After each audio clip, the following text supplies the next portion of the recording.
Hey, good morning, Dan.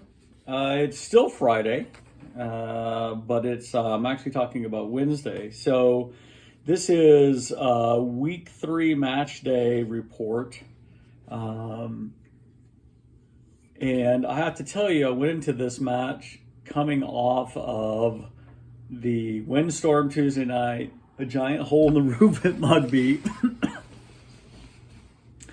Hold on, and I felt like I wanted to go play golf, but man, was I stressed out. Um, it's interesting because Wednesday night? I woke up and got up and walked down through the basement to go to the bathroom. And from the time I got out of bed to the come back, I literally was shaking. It was like I was really, really cold or something. I don't know if it was just stress coming out or what. But anyway, to say that I was stressed would be an understatement. And I had been up and down a ladder all day. So that's how we went into this match.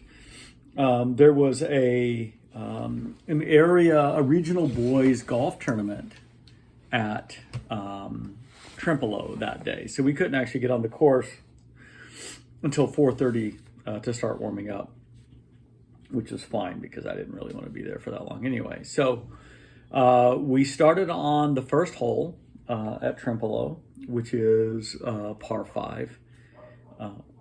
And we were playing a team, father-son. His name was Don. He is the refrigeration and HVAC manager for Quick Trip, sort of their main facility in all their stores. He oversees all that. Super nice guy. He and his family live right on hole number 1 in a house out there at Trempealeau. I don't think you've ever been out there. His son is 17, and he played in that tournament. He plays on the golf team for Galesville, Ettrick, Trempealeau, I think no, that's not it. Anyway, one of the conglomerate schools, high schools in that area. Anyway, so we started off on the first hole. As I said, it was still really windy, like 20-mile-an-hour winds. But it was sunny. And this kid steps up. His name is Nick. And he hit this drive that was longer than any drive I've ever seen on this hole. So that he and his dad were only a short iron. I mean, not a short iron, but like a 5-iron out from the green. Mike, I hit mine in the sand. Mike, fortunately, hit his far enough left that the trees weren't in the way.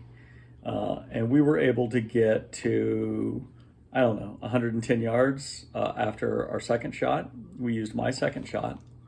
And then his approach, I can't remember where he went, long and something. My approach was just a little bit long and left. So we were there in 3.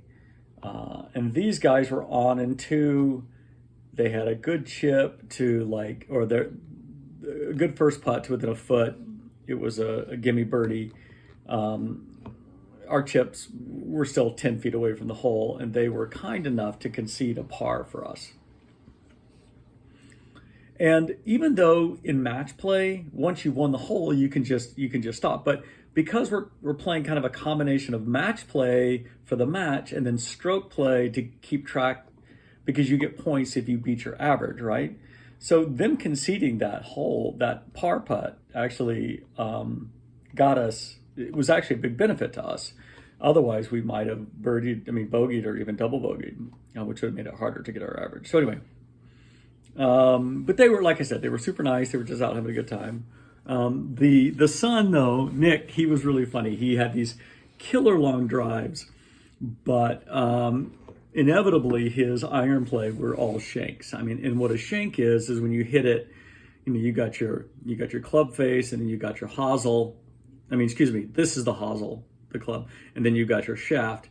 And what happens is when you shank it, you would think maybe you're hitting it off the toe, but no, you're actually hitting it off right here next to where the shaft is, and that's what makes it shoot straight right.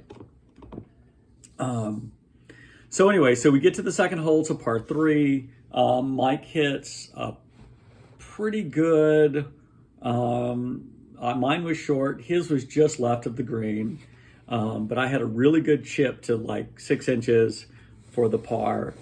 And then they bogeyed it, so now we're even.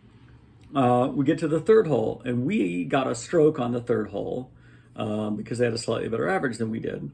And we both ended up bogeying that hole, which was really frustrating because we were just over the green in 2, and they were nowhere near the green. Anyway, we both bogeyed, but because we got a stroke, we won the hole, so now we're 1 up. Next hole, par 4. Again, I hit a weak shot short. Mike hits what I thought was a perfect shot, but it rolls over and up onto a little mound behind the green. And again, I was able to chip to, they were short of the green, and Nick chipped to like 3 inches. I thought it was going to go in. And then I chipped to 6 inches. So we both parred it. Still, the Foozlers, that's our team. Do you know what a foozle is?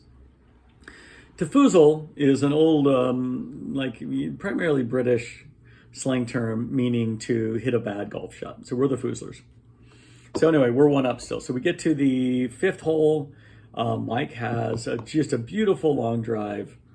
We're on the green in 2, and they got in trouble off the tee, in trouble on their second shot, and in trouble on third shot. We ended up parring that hole, winning, so now we're 2 up. We get to the 6th hole. Mike has a drive that was just a bit off to the right. I don't think we took any of my drives this whole day. And then my approach was short. His approach was in the sand. And we end up hitting out of the sand, not very good sand shot. And now we're 20 feet from the pin. They par it. And I make this 20-foot long breaking putt for par to have the hole. That was pretty cool. So we're still 2 up. 7th hole. We're in great shape. We're 100 yards out. We're just off the green in 2. They hit this crazy drive. Nick did way off to the right in the kind of in the thick stuff. And they managed to hit it about 3 feet off of the green, and Don, the dad, putts from the fringe and ends up making this really long birdie putt, and they win that hole. So now we're 1 up. So we go to 8. Again, we're in great position, 100 yards out, and somehow we both end up short of the green. And the pin was in a tricky spot. It's an undulating green with this trough running through it. It's like you expect a clown's mouth or a windmill on this kind of hole it is. And we ended up chipping on and then 2-putting for a bogey. And they ended up, even though they were in worse trouble than us off the tee, they ended up parring. So now we're all square. So we go to 9. The wind is dead in our face. It's a long hole anyway. I hit my drive long and right. Mike hits his drive. It was a beautiful drive. Straight down the middle, into the wind. We are 140 out. They are about 180 out in the rough off the right side of the fairway because Nick hit the kid hit his so far left, they never did find it. So they ended up taking Dad's, and he wasn't as long of a hitter. They chunk their approaches coming out of that rough, and then it's our turn, and Mike hits this great approach to 20 feet, pin high, 20 feet left of the pin. And then those guys hit about 25 feet left of the pin. So they're lying 3, we're lying 2. So they hit their putt, and it comes up short, but we concede that for a bogey. And then Mike putts first, and it looked pretty flat, but his had a slight break to the right at the very end.